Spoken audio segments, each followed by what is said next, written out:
নমঃ ভগবতে বাসুদেবায়। ভগবানের আশীর্বাদে আপনার দিনটি শুভ হোক।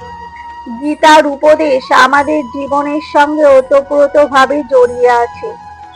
সকালে ঘুম থেকে ওঠা থেকে শুরু করে রাত্রে ঘুমাতে যাওয়ার আগে পর্যন্ত আমাদের কি কি করণীয় সবই গীতাতে ভগবান শ্রীকৃষ্ণ বর্ণনা করে গেছেন।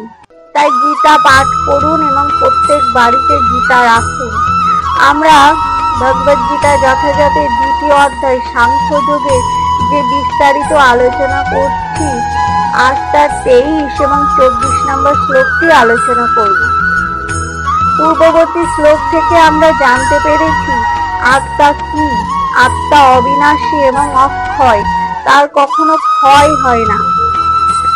এবং আমাদের এই শরীরটি যেমন নূতন বস্ত্র, এক বস্ত্র পরিত্যাগ করে নূতন বস্ত্র পরিধান করে, তেমনি আত্মাও জীর্ণ শরীর ত্যাগ করে নূতন একটি দেহ ধারণ করে। আজ আমরা ভগবদ গীতা যথাযথ সাংখ্যযোগের 23 নম্বর শ্লোকটি আলোচনা করব।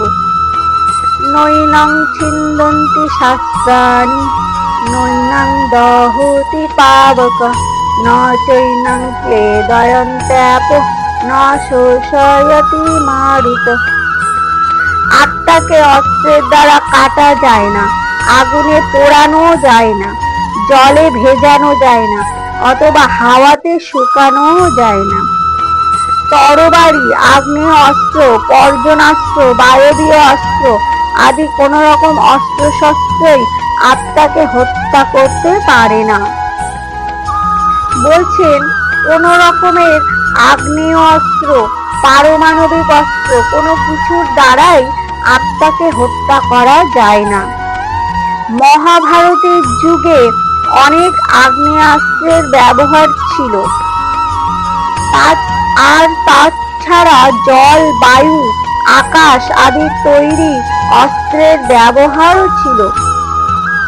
আধুনিক যুগের পারমাণবিক অস্ত্রশস্ত্রগুলি এক রকমের আগ্নেয় অস্ত্র, কিন্তু তথাকথিত বিজ্ঞানের উন্নতি হলেও জল, বায়ু, আকাশ আদির দ্বারা নির্মিত অস্ত্রের ব্যবহার আধুনিক বৈজ্ঞানিকদের কাছে সম্পূর্ণ অজ্ঞাত।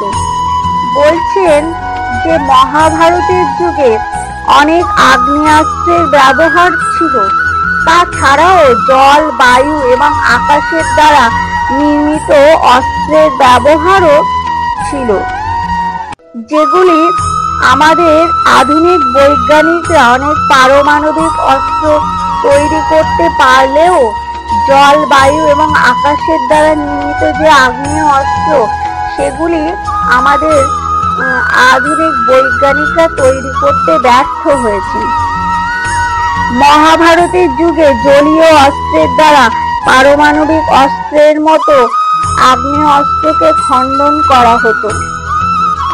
বলছেন মহাভারতের যুগে কেউ যদি পারমাণবিক আগ্নেয় অস্ত্র ছুড়ত, তাহলে তাকে জলীয় অস্ত্রের দ্বারা সেই পারমাণবিক অস্ত্র খণ্ডন করা হতো, যা আজকের বৈজ্ঞানিকদের কল্পনারও অতীত। সেই যুগের বীরেরা যে সমস্ত অদ্ভুত ঝটিকা অস্ত্রের ব্যবহার জানতেন, তা আধুনিক বৈজ্ঞানিকরা কল্পনাও করতে পারেন না। বলছেন যে মহাভারতের যুগে যেসব অস্ত্রের ব্যবহার হতো, সেই অস্ত্রগুলি আমাদের বৈজ্ঞানিকরা কল্পনাও করতে পারেন না।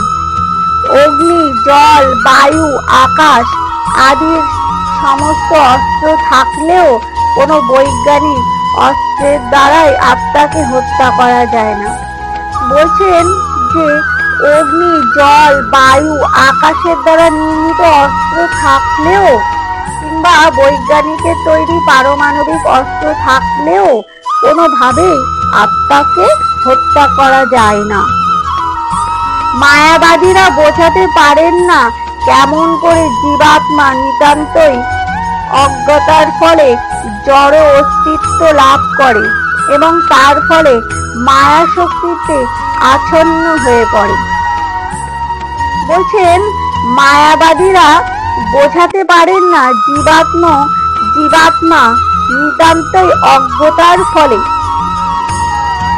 জড় অস্তিত্বে লাভ করে এবং তার ফলে মায়া শক্তিতে আচ্ছন্ন হয়ে পড়ে। আত্মাকে যেমন অস্ত্রের দ্বারা কাটা যায় না, তেমনি আত্মাকে তার উৎস পরমাত্মার থেকেও কখনো বিচ্ছিন্ন করা যায় না। বলছেন পরমাত্মাকে না, পরমাত্মা হলেন ভগবান শ্রীকৃষ্ণ। সেই পরমাত্মার অংশ হলাম আমরা এক একটি জীবাত্মা। তাই বলছেন যে আত্মাকে যেমন অস্ত্রের দ্বারা কাটাও যায় না, তেমনি সেই পরমাত্মার থেকে বিচ্ছিন্ন করা যায় না, বরং স্বতন্ত্র জীবাত্মাগুলি পরমাত্মার শাশ্বত ভিন্নাংশ।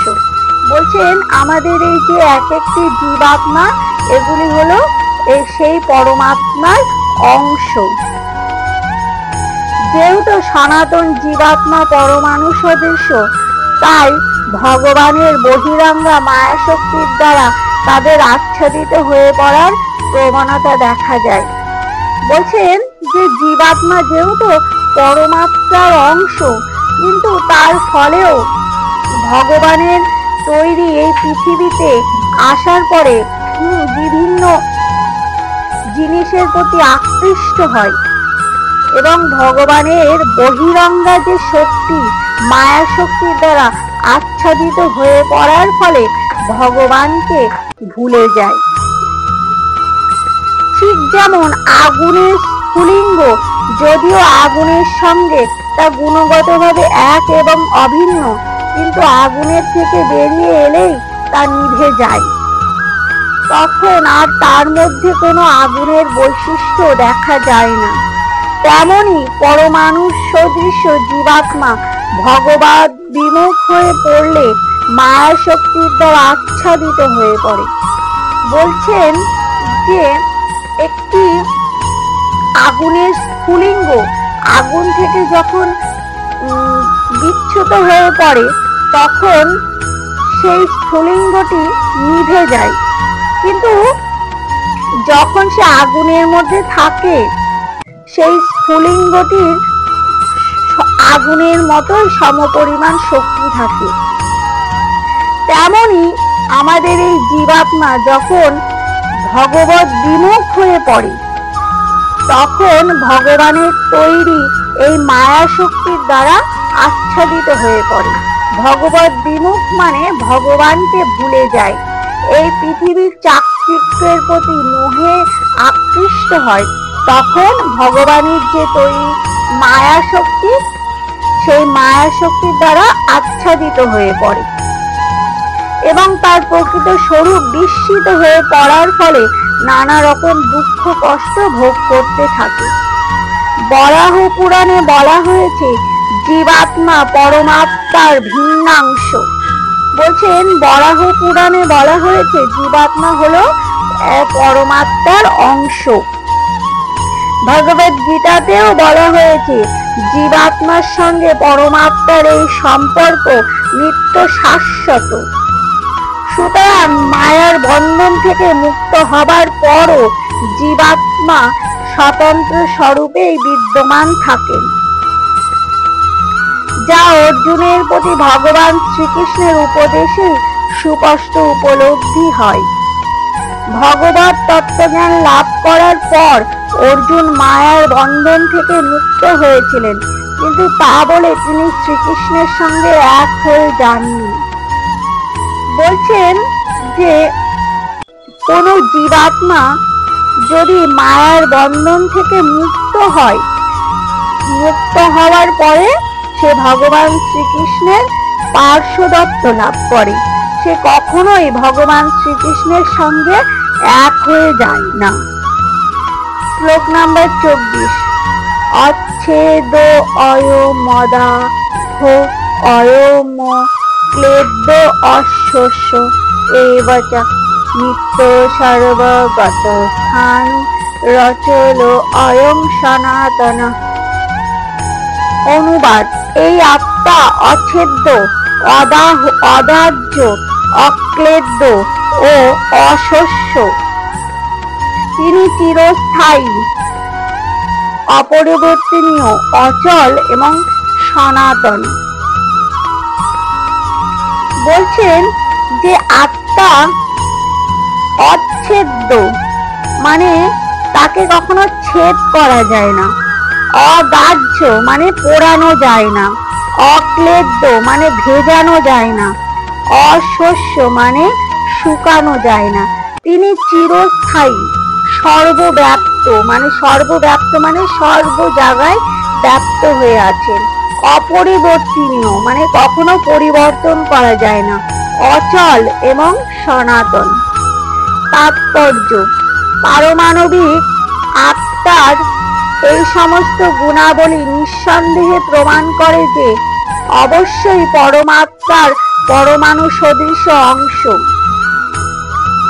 এবং বলছেন আত্মার যে এইসব গুণাবলী সেগুলি নিঃসন্দেহে প্রমাণ করে যে আত্মা পরমাত্মার অংশ। সে নিত্যকাল অপরিবর্তিত ভাবে একই পরমাণু রূপে চিরকাল বর্তমান থাকে। অদ্বৈতবাদীরা যে বলে থাকেন মায়ামুক্ত হলেই জীবাত্মা পরমাত্মায় পরিণত হয়, সেই তত্ত্ব এই শ্লোকে ভ্রান্ত বলে প্রমাণিত হয়। বলছেন অদ্বৈতবাদীরা কি বলেন, যে কোন জীবাত্মা যখন মুক্ত হয়ে যায় তখন সে পরমাত্মার সঙ্গে এক হয়ে যায়। কিন্তু এই যুক্তি এখানে খণ্ডন করা হয়েছে।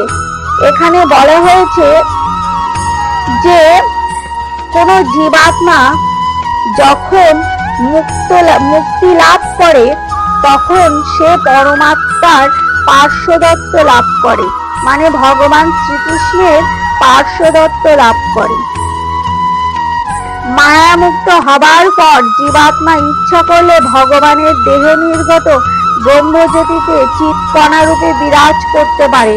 কিন্তু বুদ্ধিমান জীবাত্মারা ভগবত ধামে প্রবেশ করে ভগবানের সাহচর্য লাভ করেন। বলছেন যে মায়ামুক্ত হবার পরে জীবাত্মা ব্রহ্মজ্যোতিতে চিৎকণা রূপে বিরাজ করতে পারত, কিন্তু বুদ্ধিমান জীবাত্মা ভগবত ধামে প্রবেশ করে ভগবানের সাহচর্য লাভ করে, মানে ভগবানের সঙ্গে থাকতে চান। সাহচর্য মানে ভগবানের সঙ্গে থাকতে চান এবং ভগবানের সেবা করতে চান। এখানে সর্বগত, সর্বব্যাপ্ত শব্দটি তাৎপর্যপূর্ণ, কেননা কোনো সন্দেহ নেই যে ঈশ্বরের সৃষ্টি সর্বত্রই আত্মা বিরাজ করছে। বলছেন যে এখানে এই শ্লোকে সর্বব্যাপ্ত এবং সর্বগত শব্দটি খুবই তাৎপর্যপূর্ণ, কেননা কোনো সন্দেহ নেই যে ঈশ্বরের সৃষ্টি এই পৃথিবীতে সর্ব জায়গায় আত্মা বিরাজ করছে। জলে, স্থলে, অন্তরিক্ষে, এমনকি আগুনেও জীবাত্মা রয়েছে। আপাত দৃষ্টিতে মনে হয় আগুনে আত্মা নেই, কিন্তু এই শ্লোকে আমরা বুঝতে পারি সেই ধারণাটি ভ্রান্ত, কারণ এখানে স্পষ্টভাবে বলা হচ্ছে আগুন আত্মাকে দহন করতে পারে না। বলছেন যে আগুনে, আপাত দৃষ্টিতে মনে হয় যে আগুনের মধ্যে আত্মা নেই, কিন্তু এখানে স্পষ্টভাবে বলা হচ্ছে যে আগুন আত্মাকে দহন করতে পারে না। এর থেকে বোঝা যায় সূর্যলোকেও সেখানকার উপযোগী দেহ ধারণ করে জীবাত্মা রয়েছে। বলছেন যে মানুষ যে পরিস্থিতিতে থাকে সেই পরিস্থিতির সাথে মানিয়ে নিয়ে সেখানকার বসবাসের উপযোগী হয়ে ওঠে। তেমনি সূর্য হলো একটি অগ্নিপিণ্ড, সেখানেও বসবাসের উপযোগী দেহ ধারণকারী জীবাত্মা আছে। সূর্যলোকে যদি জীব না থাকতো তাহলে সর্বগত এবং সর্বত্র আত্মার গতি কথাটি ব্যবহার করা হতো না। বলছেন এখানে যে এই শ্লোকে বর্ণনা করা হয়েছে যে আত্মা সর্বব্যাপ্ত, যদি সূর্যলোকেও আত্মা না থাকতো তাহলে এই সর্বব্যাপ্ত কথাটি এখানে ব্যবহৃত হতো না। হরি বল, রাধে রাধে।